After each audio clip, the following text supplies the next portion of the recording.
Olá a todos, sejam muito bem-vindos a mais um vídeo aqui do canal. Hoje vai ser aqui um conteúdo um bocadinho mais leve, não menos importante, mas é para falarmos um bocadinho de forma relaxada sobre um problema, e eu quero também dar aqui um bocadinho o parecer pessoal sobre isso. Quero falar sobre crises de ansiedade e pronto, tentámos aqui e entre nós também aliviar um bocadinho a pressão nas costas uns dos outros, principalmente a maior parte dos casos são mulheres, ok? Tentámos aliviar um bocadinho a pressão que se coloca sobre nós, de forma a ajudar-nos mutuamente a desmistificar o que é isto e percebemos que isto não é o fim do mundo, nem é algo que nos está a acontecer só a nós, ok? Se gostas deste tipo de conteúdos, estás a gostar do desenvolvimento que o canal está a ter, por favor, subscreve o canal e partilha com os teus amigos e amigas, que eu tenho a certeza que isto é um conteúdo que vai ajudar muitas pessoas. Pelo menos, se não ajudar, vai fazer com que as pessoas sintam que muitos pensamentos que elas têm, muitas coisas que elas tencionam fazer, que querem fazer, que ambicionam, são normais, ok? Agora, vamos daí e vamos falar um bocadinho sobre este assunto que tem muito pano para mangas.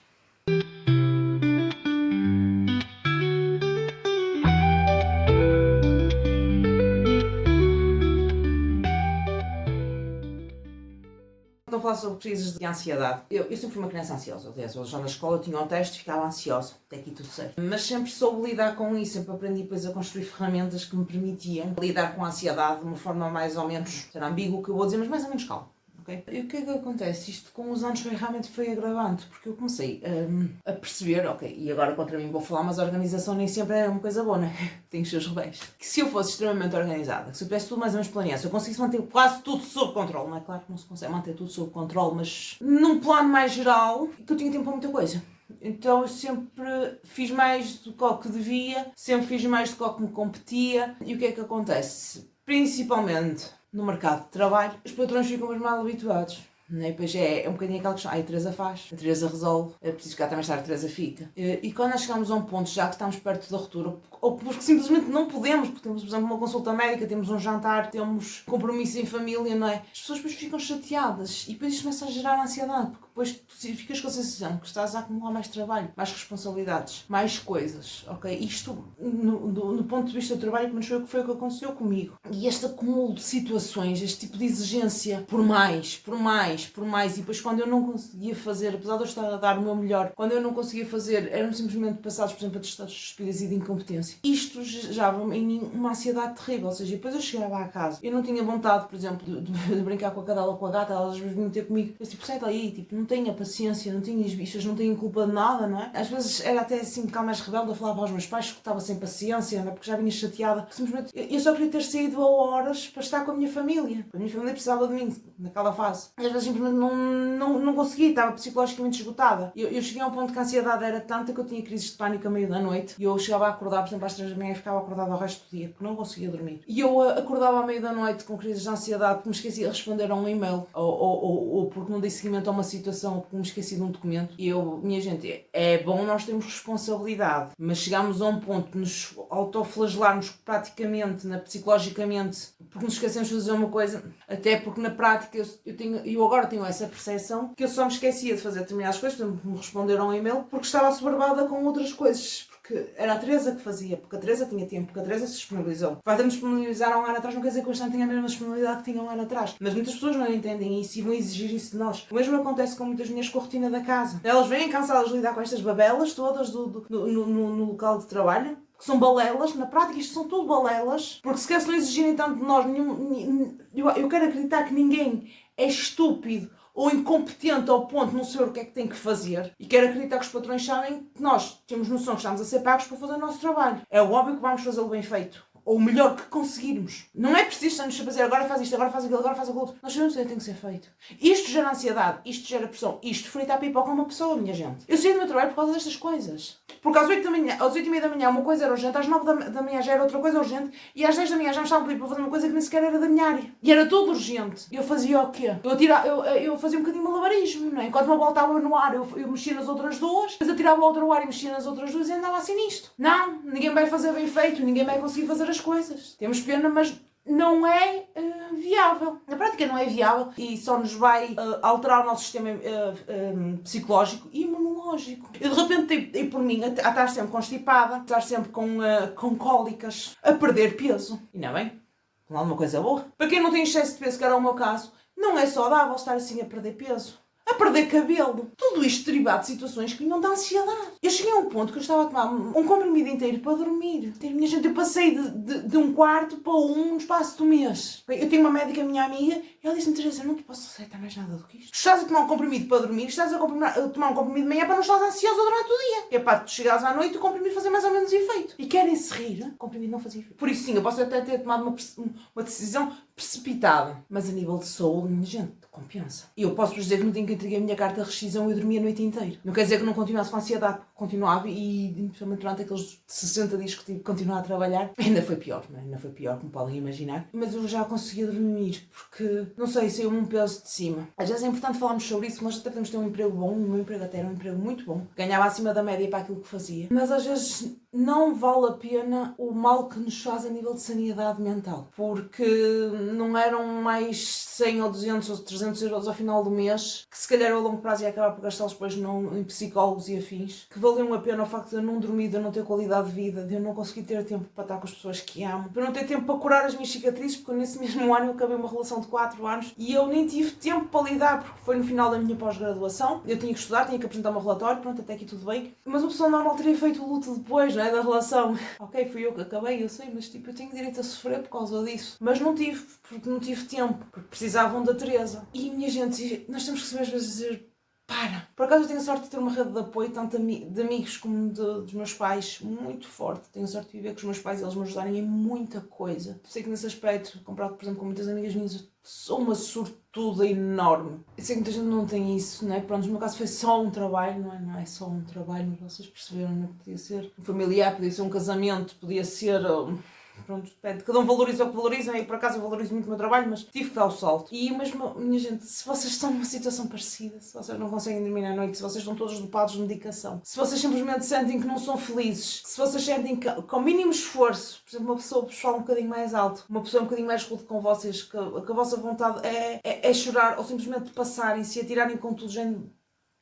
Desculpem lá as expressões, caga nisto. E, gente, vocês então não estão bem. Procurem a ajuda de um psicólogo, um profissional para começar, ok? Eu estou-vos apenas a contar a minha experiência, vale o que vale. Procurem um psicólogo antes que isso fique pior, ok? Eu tive sorte, pronto, por ter situações depressivas na família, por já ter tido eu própria também uma depressão grave, por ter também tido recentemente um amigo meu que passou por uma situação também, e eu consegui ler os sinais e percebi onde é que era o meu limite e a linha que eu não queria passar, mas há pessoas que se deixam ir e são mais um dia, um bocadinho aquela questão do síndrome do sapo fervido. Eu já fiz um post sobre isso no blog, eu vou deixar ali em baixo, sobre o síndrome do sapo fervido, que é nós deixámos andar, e quando chega um dia que aquilo é intolerável, nós já não temos força para sair. Foi um bocadinho, já estava a chegar a esse limite. Eu tenho a sorte é que eu também sou uma pessoa que vive um bocadinho movida pelo ódio, não é? E então eu aproveitei que me disseram uma coisa que não gostaram, eu agarrei-me àquela raiva e foi o que me fez andar, foi o que me fez ir ao advogado, foi o que me fez tomar as decisões. Ou seja, a partir daí tudo seguiu o seu caminho. Se calhar eu tinha deixado andar, eu deixei andar durante um ano ou mais.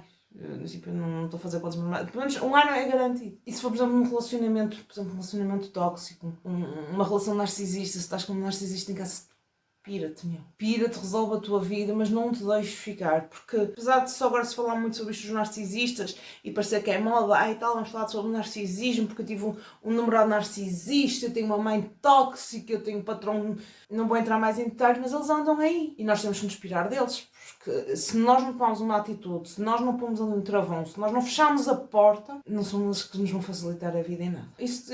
Quem fala em narcisistas, fala em pessoas com traços tóxicos, fala simplesmente de não seres feliz. Pá, é preferível às vezes teres paz de espírito a trabalhar numa coisa que se calhar não gostas tanto, mas que sabes que te pagam horas ao final do mês, sabes que te respeitam. Ok, se calhar é frustrante, se calhar não é o emprego dos teus sonhos, mas pelo menos paga-te as contas, não é? Também temos que estabelecer aqui prioridades, porque a vida não é um amor e uma cabana e não é viver de sonhos. Do que estás cá no trabalho que tu adoras, estás a fazer aquilo para o qual estudaste, porque sempre desejaste ser e tu não consegues ter paz. Eu falo por mim, eu não consegui ser feliz assim. Porque chega a um ponto que se torna insustentável. Por isso, lidar com a ansiedade que vem de tudo isto é realmente importante.